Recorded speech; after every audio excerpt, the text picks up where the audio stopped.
the idea for the Maker Faire sign project stemmed out of wanting to take the Maker Faire logo and replicate it in a way that epitomizes what it means to be a maker, to apply something creatively. And so this project stemming through how are we gonna get it to all culminate, but then also to show someone that every piece of this is handmade, kind of came together that way. The project was a collaboration between a host of makers, some of which will actually be here at Maker Faire. Other ones we also involved some of the kids who frequent the museum here. So we had a chance that way to use both the people who we see on a daily basis and use those who we just get to see annually at Maker Faire. So originally the plan was just to have a camera and kind of hang it over a railing and be able to use stop motion and show how the individual pieces go together.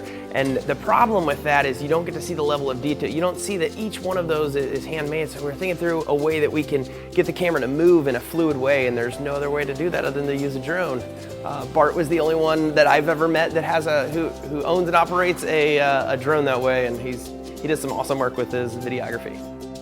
Great question. What are makers? Makers, I would say, come in all shapes and sizes. Sometimes we see this on a daily basis. If I gave the analogy earlier, the analogy of we have maker spaces in our house and we don't even know them. It's called a kitchen. We have the tools and we have the materials needed to create something new.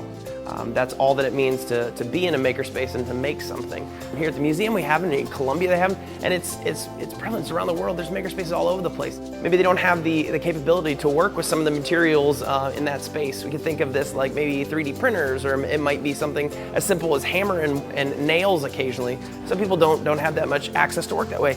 But given the materials and the tools in order to work that, people can create some pretty awesome stuff. And that's what we celebrate at Maker Faire.